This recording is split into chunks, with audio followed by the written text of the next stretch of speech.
A very warm welcome to you joining us on the Media Talk Show series with me, Adebisi Adetunji. This is where we do everything that we call peer learning, veteran learning across the media landscape, whether it's the broadcast media, the print media, or the digital media.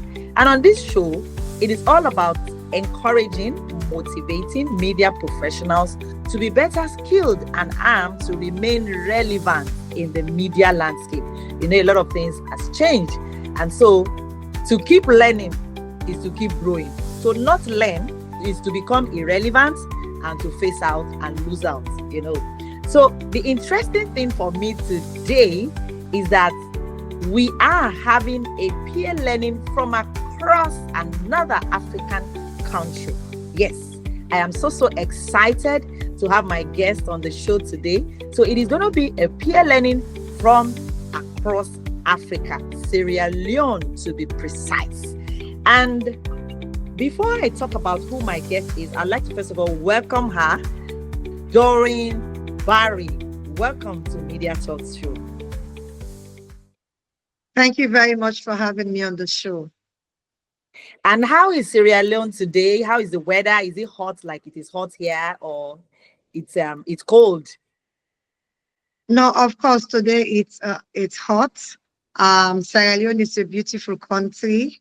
Of course, we all know is one of the peaceful places in West Africa. We love people. We like Nigerians, to be more specific. We see ourselves as Nigerian being the big sister for us in Africa. And I must say, I am so delighted to be part of this show.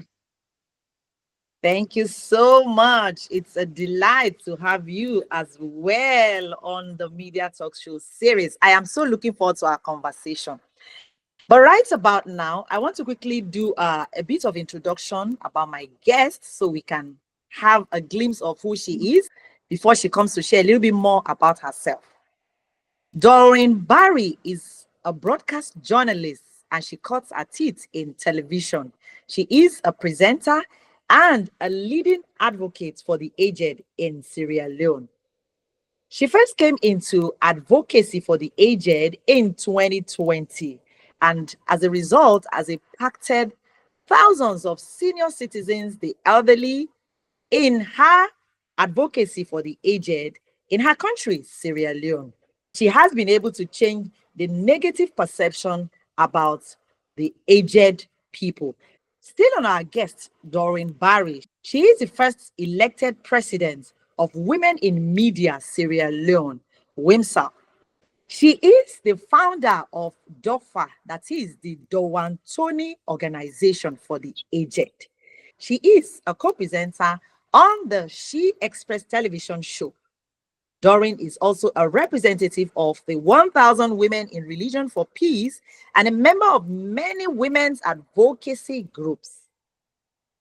Doreen has traveled all over the world, attending training and courses to upskill and better equip herself as a media professional and journalist, increasing her knowledge and acquiring a number of certificates in the field.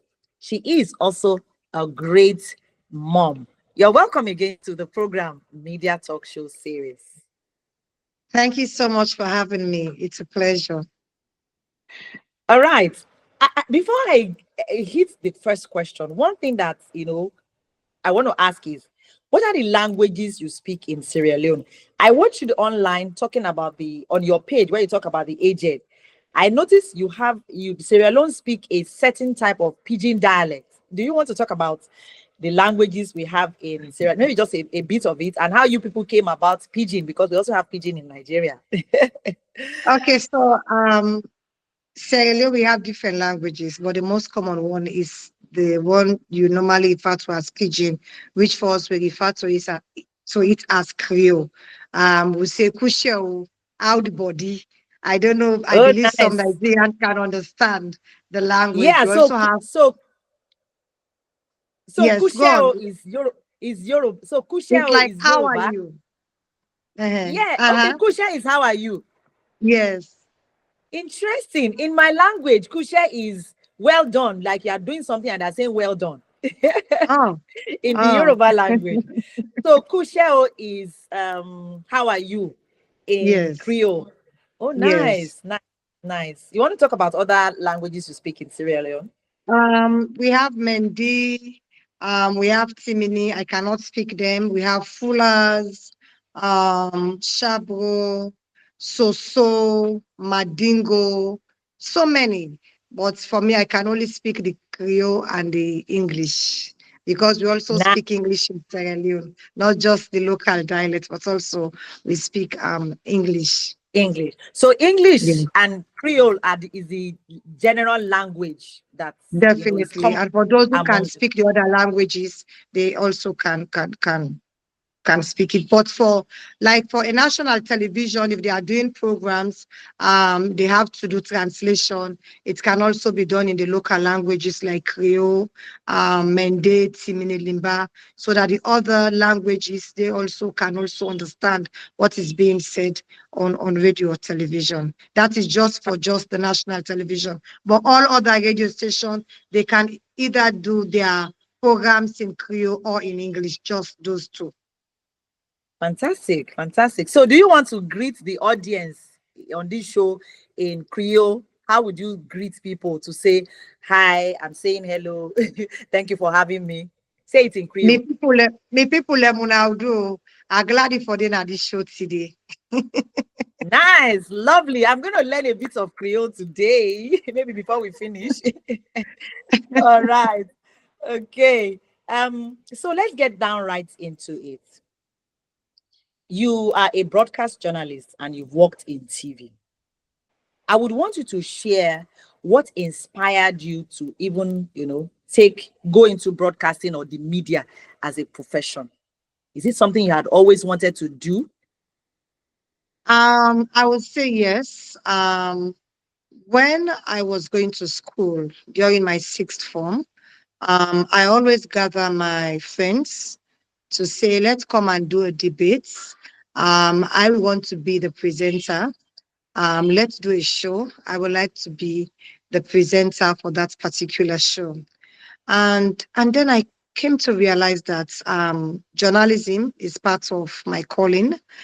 When I left school immediately, because in Sierra Leone, over the years, when you left school, whilst you are waiting your results from senior secondary school, you can go somewhere to be doing some engagements like serving as some people say like intern, but not like intern, but trying to go and understudy from other people.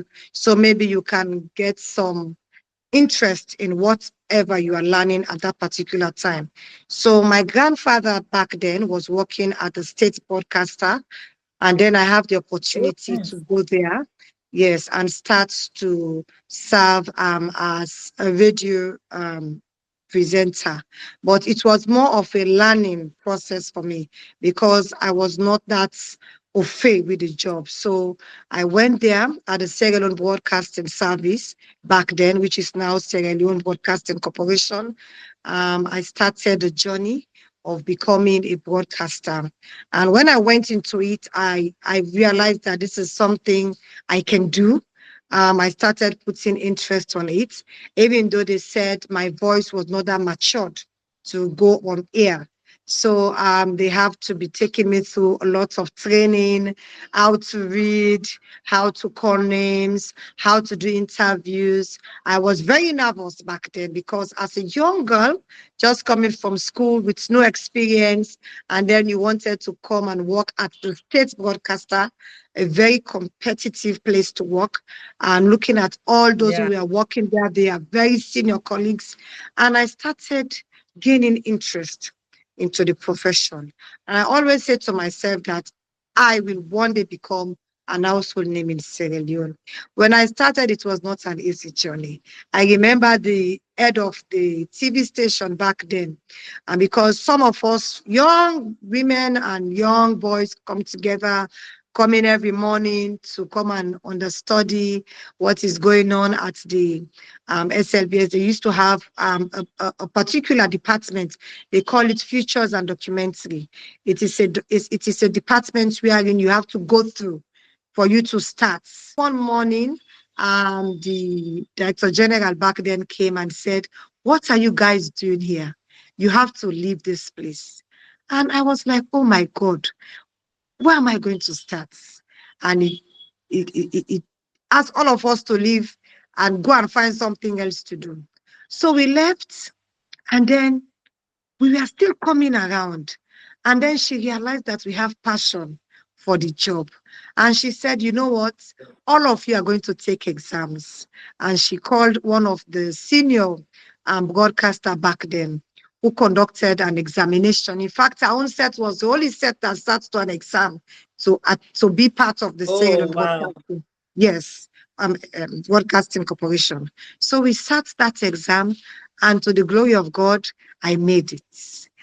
And Wow. I started working.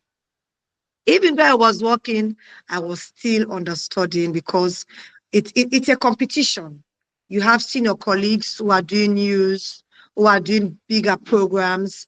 And for you, or young girl, you have to understudy. It has to take you like a year for you to understudy so To that you can. understudy. Yes, so that you can have the opportunity to come on here.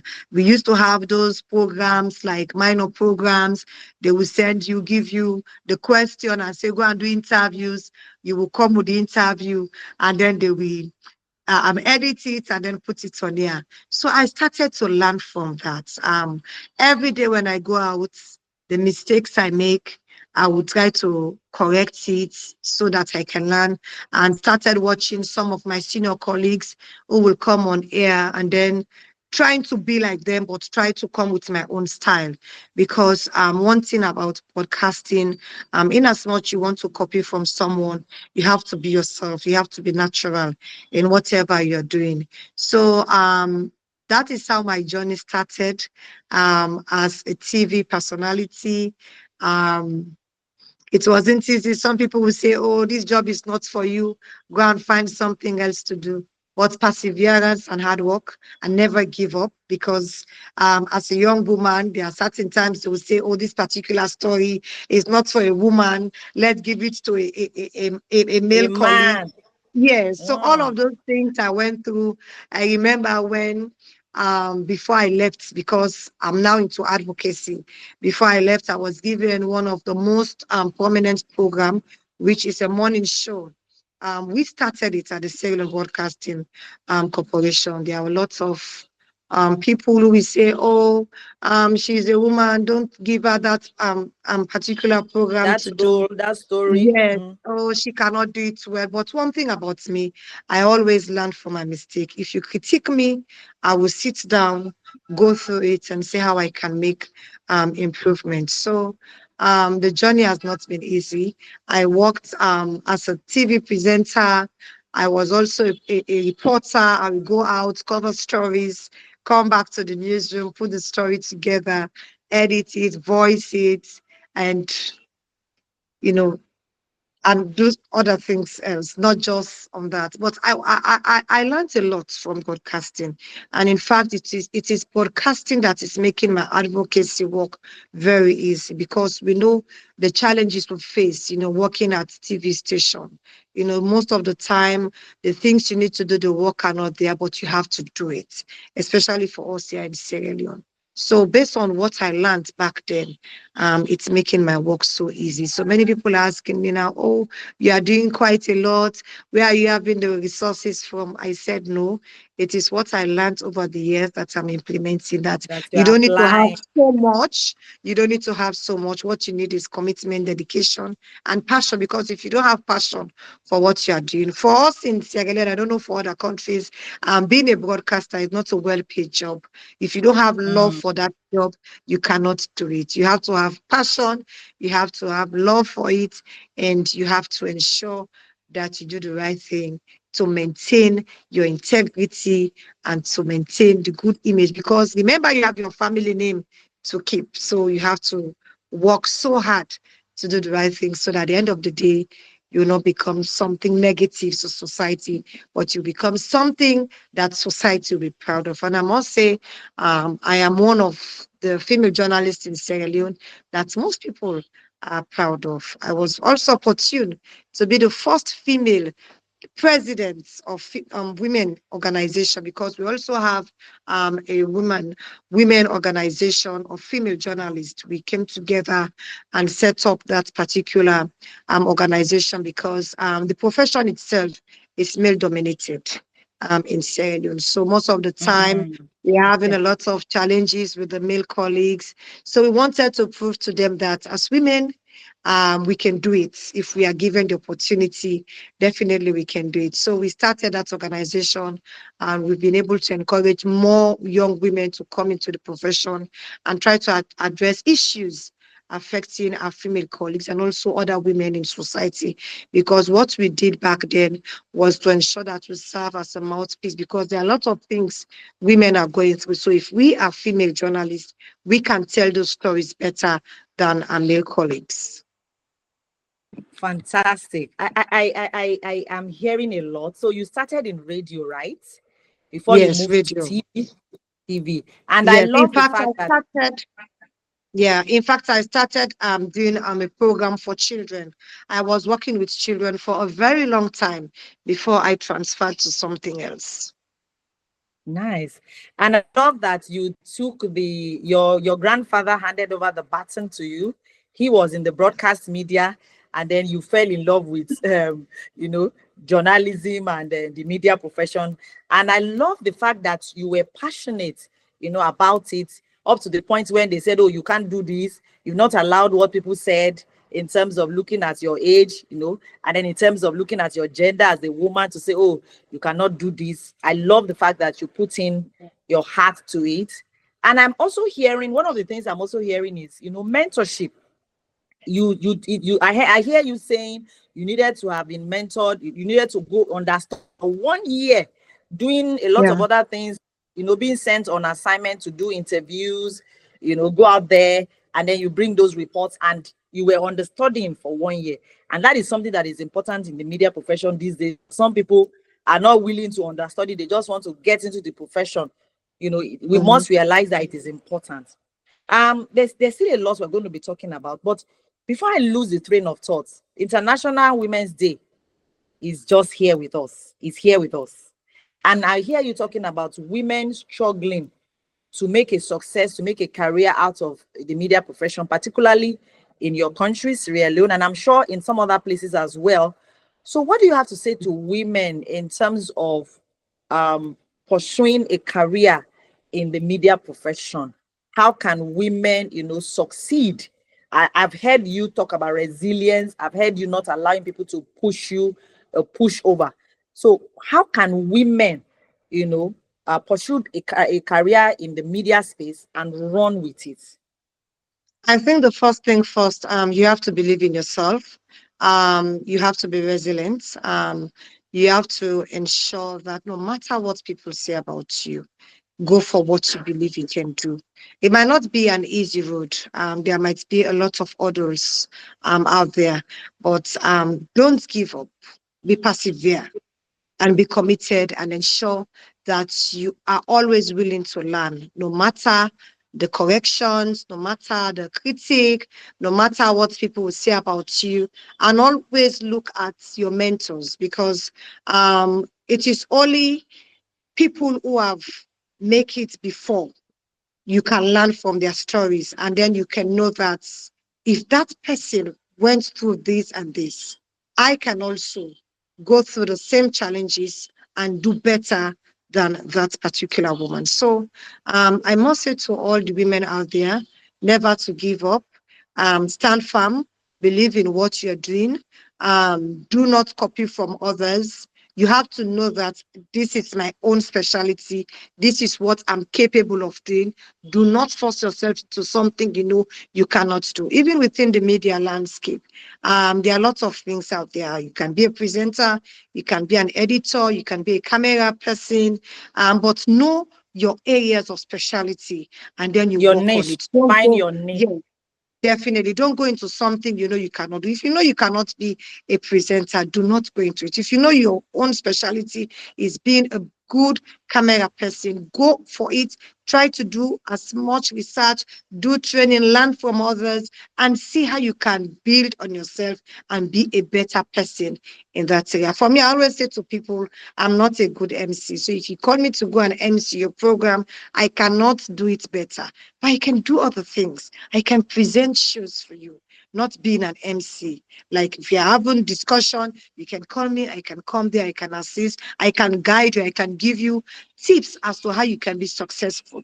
For me in Sierra Leone, I've helped so many people in building their organizations, in building what they are doing. That is my own specialty as a young woman. And also I can do a nice story about what you are doing to promote whatever you're doing. That is me. For me, if I know what you're doing, I don't even need to go to that event. I know what to write. I know what to put in To that story report, that yeah. can captivate others to see or benefit from what you are doing. So always know that this is your own area. Do not cross the line. Do not force yourself to do something. At the end of the day, you will say, oh, people will start saying, you see, we said you are not going to do it. Now look what you have done. Great, great. There's something I wanted that I picked from what you said earlier about, being a reporter, going to cover stories. There were certain stories or programs that they said because you were a woman, you couldn't do it. Are there stories that we should have that women, female journalists should not be able to do? And how do we address this problem? To say that some stories are for women. Why did they even say that? And how can we Okay. address this? Yeah. It sounds so odd, for being in a newsroom, and then when it comes to certain stories, they will say, "Oh, this is not for a woman. Let's give it to a male colleague." One thing people need to know, is that women, in everything we do it better than the men. Even when we are doing presentation, whatever it is, when you put a woman even to head a newsroom, whatever it is, a woman can do it far, far better than the male colleagues. I think sometimes it's based on how some of our female colleagues carry themselves. That is why sometimes you will heard from certain people saying that, as a woman, you should not do this. For me, I believe that I can do whatever story it is, whether it is for a man, it is for a woman, as long as it is a story that's worth telling, I can go there and do it. For me, I've traveled quite a lot, in the provinces, had to reach communities. I have been there. You would tell me to wake up 2 a.m. in the morning. I will be ready at 2 a.m. or before 2 a.m. waiting for you to go on that story. Because sometimes, because of the time, people will say, oh, this female journalist will not wake up 2 a.m. in the morning. For me, no matter the time, I am always Time. ready as long as it has to do with my job. Because for me, I always see my job as everything. My job is my everything. So as long as you said, get ready at 2 a.m., we are going to that place, I am ready and always willing to go there and find the story. So we should stop thinking about or stop having that negative ideas that, oh, this particular story should be Story covered by is not by for by women. a man, not but not for women. The male colleagues should go out for it. So we need to change it. But I believe it is now far better than before.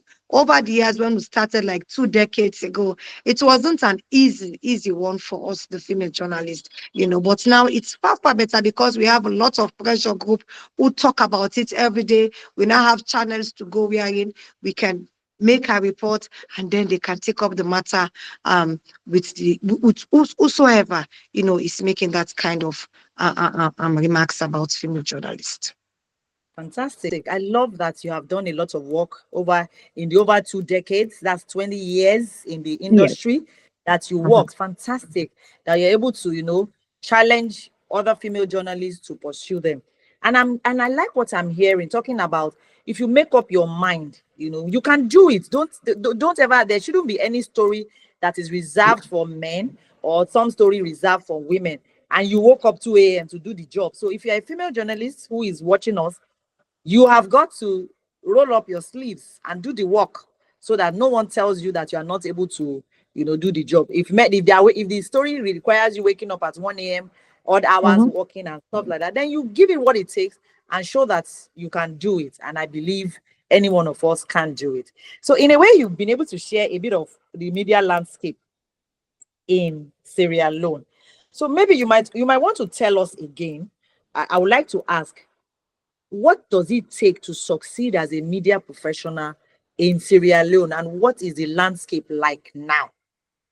Just a bit about it. Um, Being a journalist in Sierra Leone entails a lot: hard work, perseverance, commitment.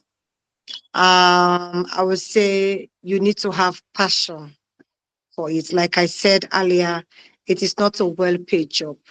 I remember when I started as a broadcaster, 1 year I was not paid, but I was going to work every day. I paid my own transport to go to places. I tried to build my own network, which I'm enjoying today. Working for people, not demanding for money, not putting money first, but putting my job first, because that's the great mistake many people make within the profession. Whatever they want to do, they put money first. You Money should not put first. money first. There are Mm, certain network. If you build those network, you will enjoy it for many, many, many, many years, even if you are no longer a journalist. So for us yes. in Sierra Leone, being a journalist is not an easy one. Many people are not well paid. You have journalists who work for various institutions. They do not receive salary.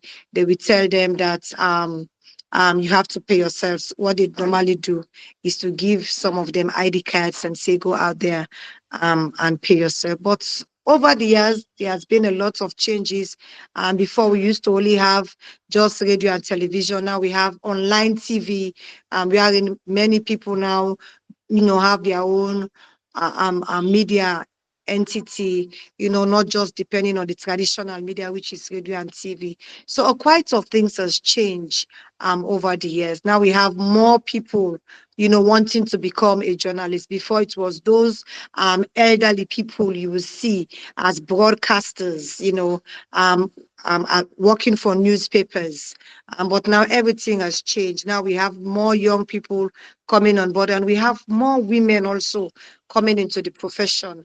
And we are very excited about it. And we have some women who are now station managers, who are owners of newspapers, who own their own online television.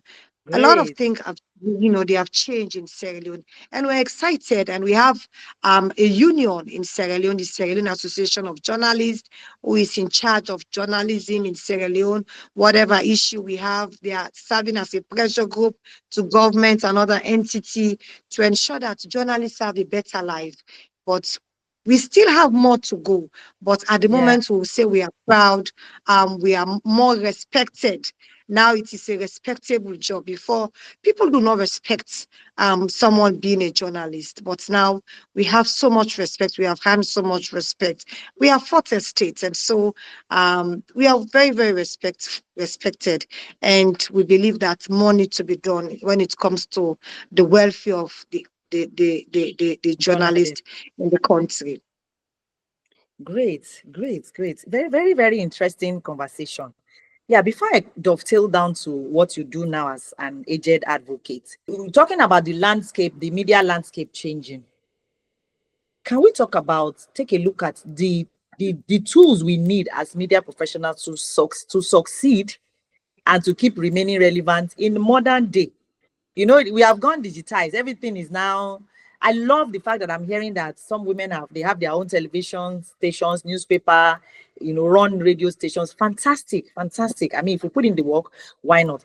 How can media professionals remain relevant in the digital era that we found ourselves? What are the tools we should be thinking of acquiring?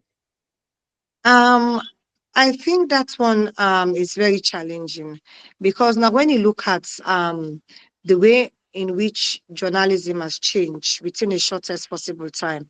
Before, people we have to listen to radio, and watch television. But now everything has changed. Now you open your mobile phone, it's easier. Some people do not even read much on newspaper anymore. And before it was this Yeah. newspaper, whatever, you have to wait for how many days before you will carry certain stories. Now it's Yeah. easy. It is the easiest way.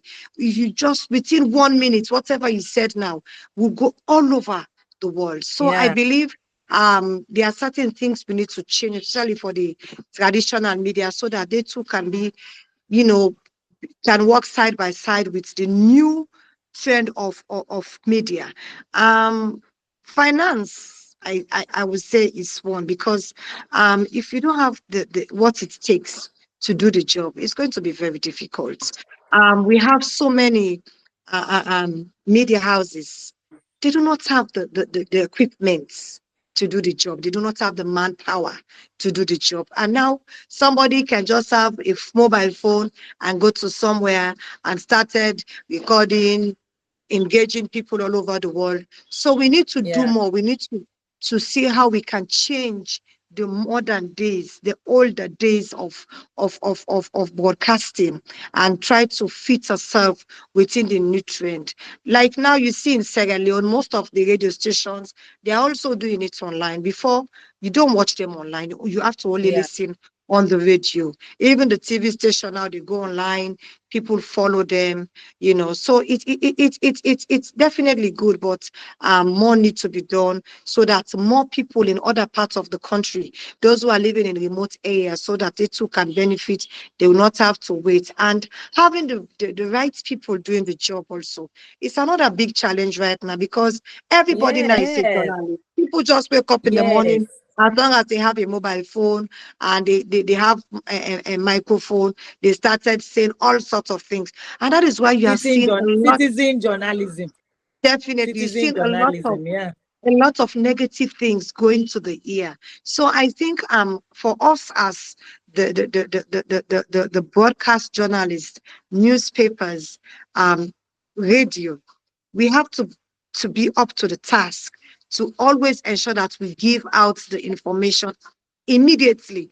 We should not wait until the wrong people give out the information, and then we'll have to come now and started to, by the time you wanted to say the right thing, It's too it's too late. late. You have so much to do to ensure that you change what I said to the right thing. So we have to be ensure that we're on top of the situation we are in. We are accurate, we do the right thing, and ensure we have the manpower, the equipment, to be able to do the job. And if possible, we can do 24 hours um, Broadcast. broadcasting, yeah, so that whatever it is, we be the first to carry out those information and build on our networking.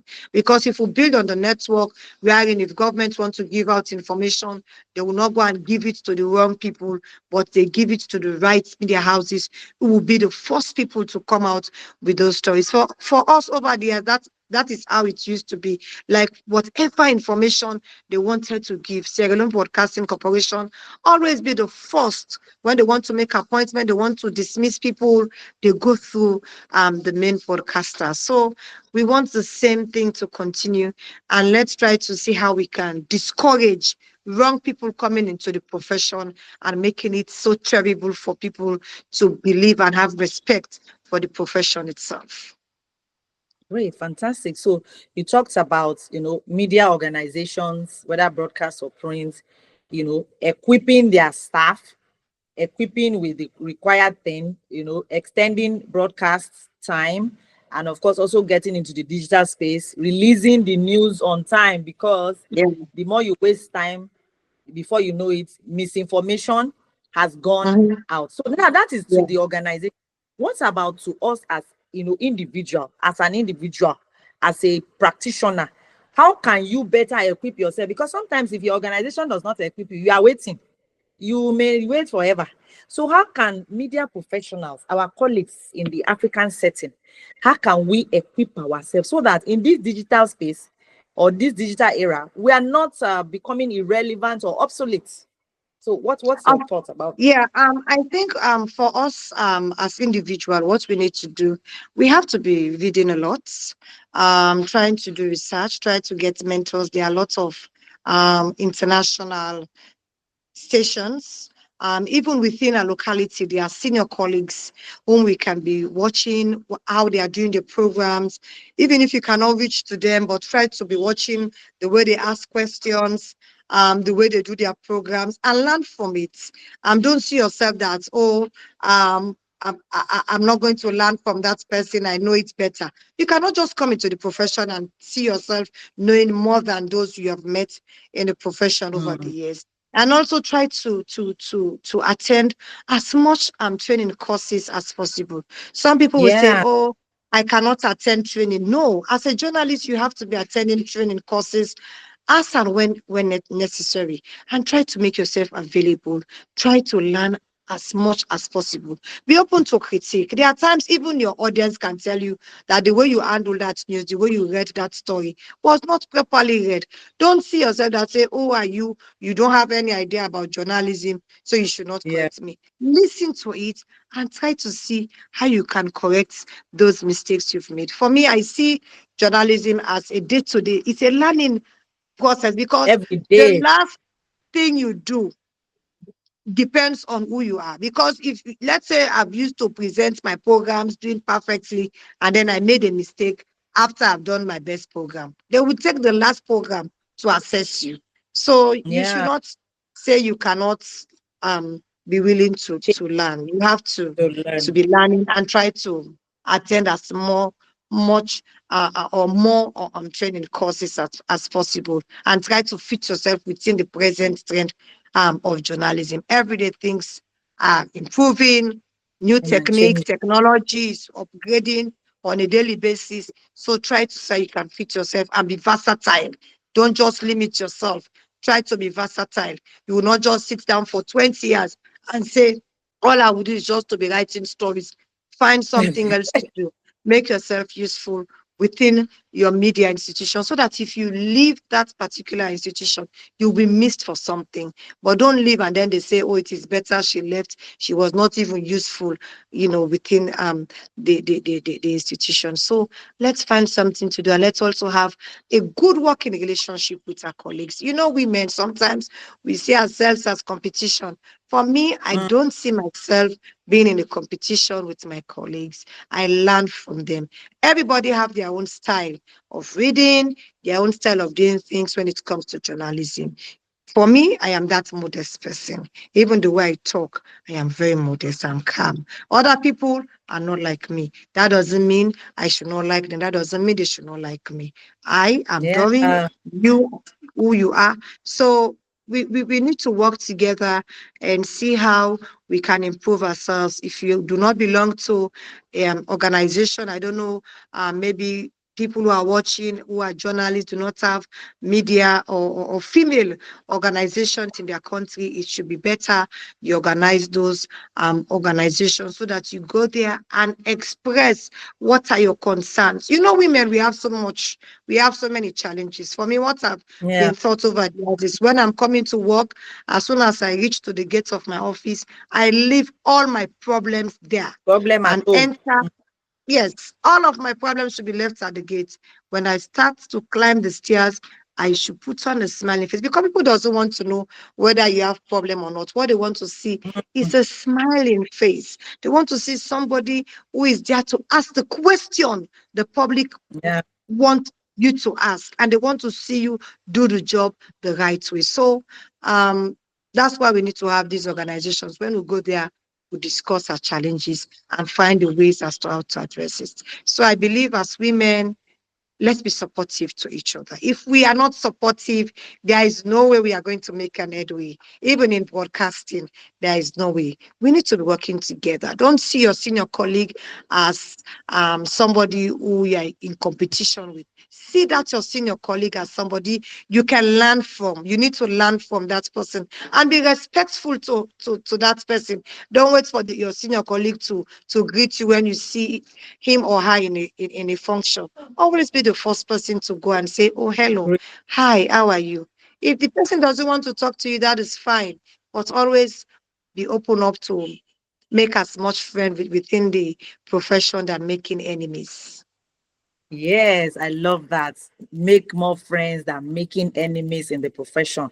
So to succeed, research, enroll in courses and training, allow Mm-hmm, those that have gone ahead to mentor you, be in tandem, be aware of technology, the changes that are going on, network, treat people well, put on a smiling face, don't let your problem, affect your work, network, be friendly, with colleagues. I love mm-hmm. all that you have said.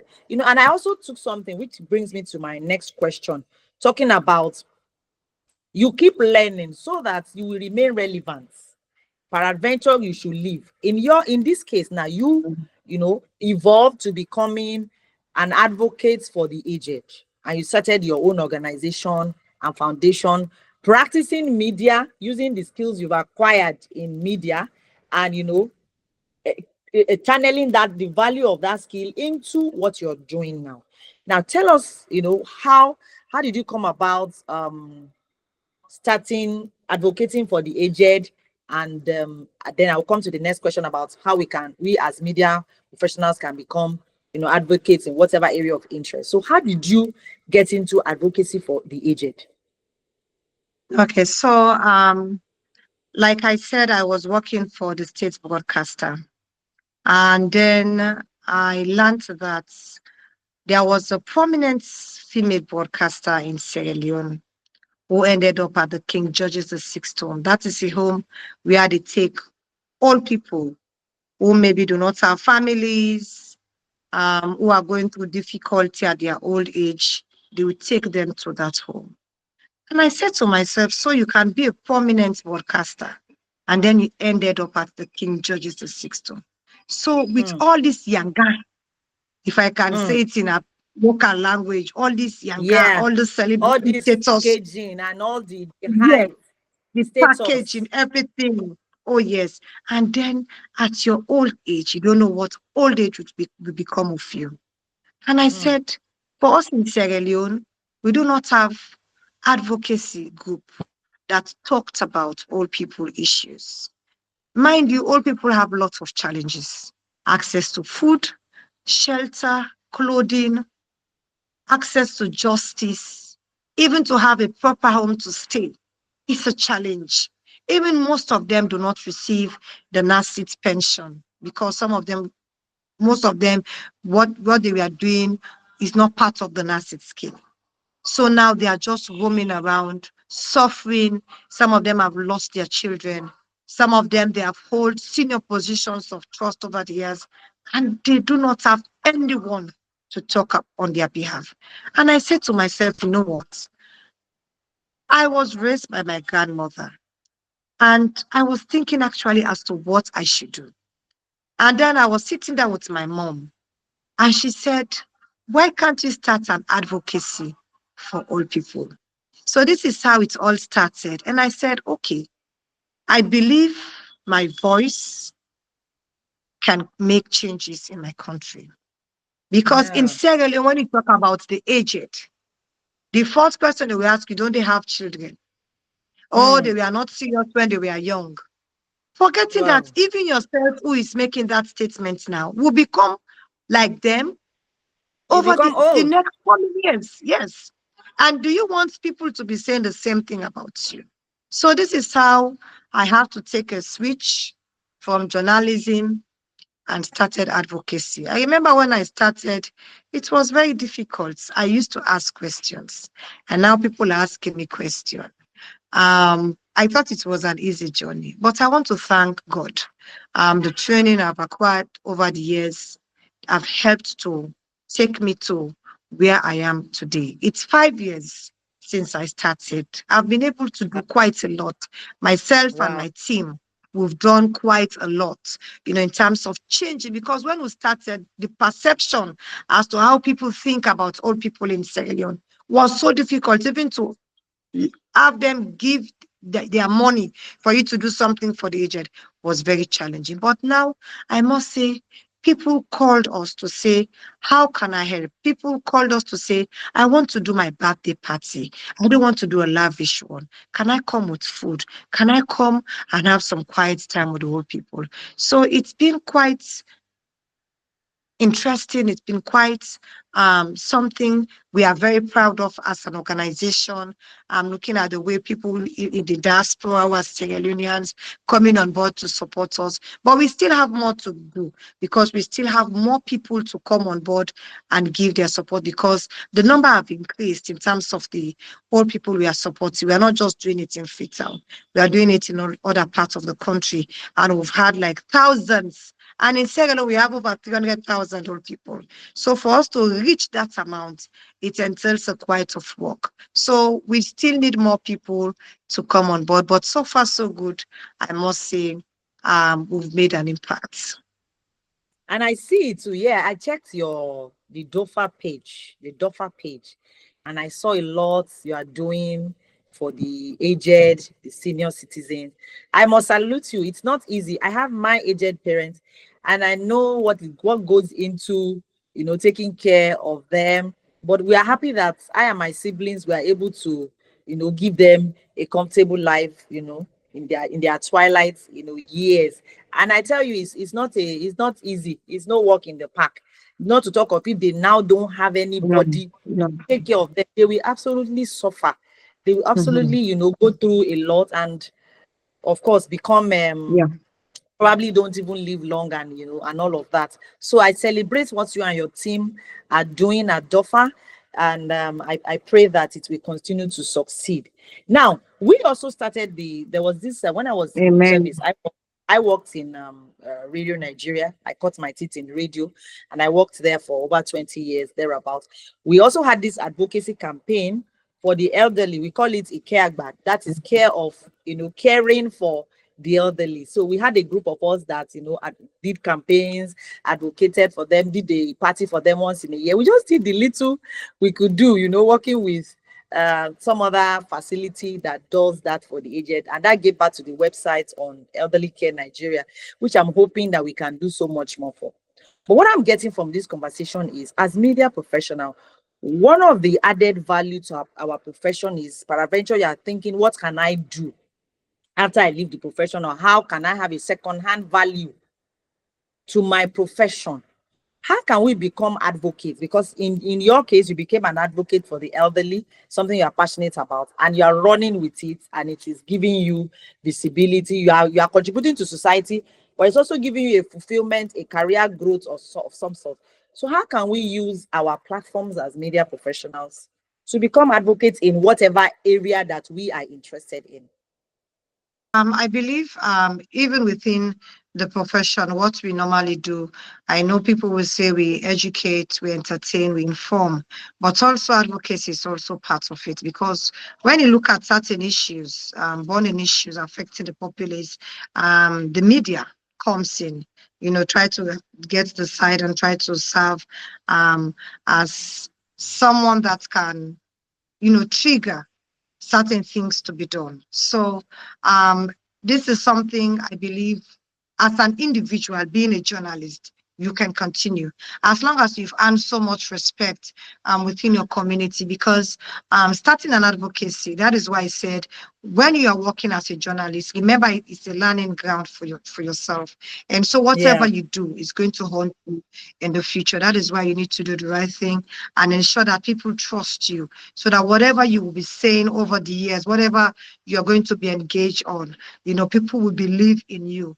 And so, as journalists, if you've worked for 2 decades, 3 decades, some people become journalists until God They calls them back. retire. Not everybody, yeah, not everyone wants to become a journalist. For me, I always say to people, I love journalism, even though I'm no longer on TV. I'm missing, you know, my screen. But there are certain tasks being given to you by God. You do not have a choice. You will have to leave that place and go to where the master is calling you to. So we need to know our areas of specialty, like I always say, and know the area we have passion for.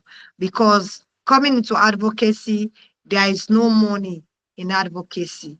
If you do not have love, you do not have passion for what you are doing, and you think you are coming to advocacy to make all the money, you are missing it. For me, I've always said to myself, when I was a broadcaster, what they used to pay me was not that much. So I'm not actually missing that aspect in terms of saying, oh, I'm missing my salary, because how much was I receiving back then? So what I'm doing now is being fulfilled, or feeling fulfilled, that I am making contribution to deprive people who need somebody to speak on their behalf, who need somebody to go out there and remind authorities that we have this set of people who need support. We should give it to them. So as journalists, we need to think around the box. There are a lot of things happening around there that people need us to talk about. And that is why, whilst we are in the media, let us ensure that we do the right thing, we do the job the right way, build as much network as possible, do not build enemies, because if you do, when you want to go into advocacy, you will not be able to do it properly, because you would need the same people whom used to call you that, oh, I want to come on here, please, I need a time to come. It's Oh, lots, yeah. I'm having a story, please come and cover it for me. Those are the same people you are coming to meet in the area of advocacy to give you their support. So as journalists, you should be looking at areas. There are a lot of things around our communities that we need to have someone to talk on their behalf. So let's make ourselves useful. Let's make ourselves available, and answer to the call of national service, because remember, we are servants. If you're you're a journalist, you're a servant. You are nothing else but a servant to the people. That's serving And so people. continue the service work, in terms of giving back to society, so that one day history will not go down without mentioning your name. And for me, that is why I am working so tirelessly, because I want society, I want the younger ones to copy from me that, oh, we used to have a woman who used to stand for old people in Sierra Leone. She was a broadcaster. She left the glamour in everything, the celebrity life. And now I'm down there dealing with people whom society think are no longer important. For us, we know that they are very important. They have been there before. They have served the country. And it should be a payback time to them, not For for them. them to be there being stressed, going through a lot of challenges, which it should not be that way. You go to the Western world, there are opportunities there for old people. We For can do old the people, yeah. same thing for them in Africa. So there is nothing wrong making Africa a better place where old people can enjoy their old age. So let's all of us come on board. The media, we need to come on board. If you served as a journalist for a long decade, think about something else to do. Come into advocacy.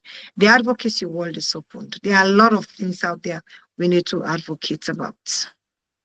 Fantastic. I love your passion, you know. And what I want to also add is this. As much as we want to say there is no money in journalism as it were, there is money in certain aspects. And here is why. Now, if you are good in your skills, this is where the digital skills come in, where you can learn, so you can be doing what you're doing, and you're providing services on the side for people who need your expertise. That's the extra income. And in terms of advocacy, I am also into development work, right? I dovetailed into development work as well when I left radio. What I know is that as you serve faithfully and with passion and with commitment, there are opportunities for adding value to yourself. There are opportunities of reward. Mhm. How do I mean? You are here on this show now. I've invited you as an expert, as a media professional. You can get invited to come and train people and get paid. You can do consultancy services. Now that you are working with the aged, you are an advocate for the aged.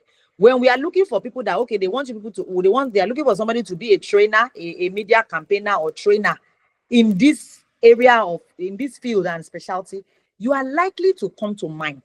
So there is a path to being rewarded for what you are doing. And that's why we say, I like to tell people, when you like, especially media colleagues in the industry, when you do whatever you do with the whole of your heart, life has a way, God has a way of rewarding you. You get what I'm saying? You are serving the elderly Uh-huh. people. You don't know who is watching. Somebody can pick you and say, Yeah. Doreen, we want you to come, we want you to go for a training on international level, because we want you to do this very well. We've seen media professional become minister of something. The governor who seems to suddenly not be seeing you. Somebody can just say, oh, they are looking for maybe a minister for the senior citizen matter. And so there's one woman we've been seeing, she's been very, very passionate about it. And then your name comes up. So life has a way of rewarding. So what is important is we do whatever we are doing well, channel the skills we acquire in the profession into whatever else expertise area that we are passionate about. Let's channel it and keep doing our best. So let's not go with the mind of, oh, there's no reward. There is reward eventually. I've seen it. I'm not there yet. I do these media talk shows for free. I know how much I pay into data, into the Google suit we are using here is paid for. That's out of my pocket. I do it passionately because I want colleagues to learn, to see that there's an extra value to what you are doing. Don't write yourself up and say, I'm doing all the best I can do. There's nothing to show. There is something to show for it. As you keep learning from Uh-huh. others, as you keep Uh-huh. networking, like you have said, you keep friends rather than Uh-huh. enemies. You contribute to society. You use your skill. You keep growing. Life will reward you eventually. So Definitely. I want to really thank Definitely. you. Yeah, I really want to thank you for sharing your story. I love the fact that you entered into advocacy for the aged because of something that happened to a colleague in the industry, a senior colleague of senior status that ended up in a home, and that's moved. And that can be any one of us. So we should use Uh-huh. our voice as media professional to change society, and invariably life will pay you. So don't feel, oh, I'm not making money if there's no naira and kobo. Or yours is what's your own your money, what do you call your money Leon, in Syria? we use Leos. Leos, whether it's naira or Yes. Leos, if there's no Leos in it, there's no naira in it, therefore when you do what you need to do, the Leos and the naira will eventually come. It will come. Uh-huh. It will come. But let's focus Definitely. on lending our voice, doing the best we can, giving it the best shot, contributing to society. And I tell you, beyond the sky is your limit. So, Doreen Barrie, I really, really want to celebrate you and appreciate you for coming on the show. I think Africa, we need a lot in terms of caring for the senior citizen. We need policies. We need people to really take care of the aged. It's a big Yeah. gap. I see that it's a very Yeah. big gap. So we can do the little that we can do. So thank you again for coming on the show. Thank you so, so much. God bless you for sharing from your wealth of experience for this time that you've spent with us. Thank you so much. Um, it has been a wonderful time with you. I would like to come again and share more of my Yeah, experience with we'll be happy to colleagues have and people watching out there. And what I want to say is just few words to those watching the program. For us who are living with elderly people, what we need to do is to show them love, care, and support. That's all they need at the moment. You don't wait until they died and then you want to give them befitting funeral. They deserve befitting life, not befitting funeral. So please, let's show love to our parents. It might not be your biological mother or your biological father, but please, wherever you are, whatever little you have, please share it with them, and always make time to have conversation with old people, because most of them, they are going through quite a lot in their various communities. So please make time for them and share with them whatever you have, so that they too can have a better life in society. Thank you so much. I'm grateful. Thank you so much. I love it. Give the aged a befitting life, not a befitting burial. A befitting life first Yes. before we talk about a befitting burial. And this is where we'll be calling it a wrap on this episode of the Media Talk Show series. I believe you've been able to take away a lot on the peer learning from across an African country, Sierra Leone, with Doreen Barrie. I have learned a lot, a lot, a lot. And I've had insight into certain things that works in other African countries, certain things that I should also be doing in my own space as a practitioner, and then how we can better work together across the divide. I catch you on another episode of the show. Until then, I am rooting for you. Beyond the sky is your limit. Keep pushing, keep doing your best, and great, great, great, great things will happen for you. See you next time with another interesting personality. Bye.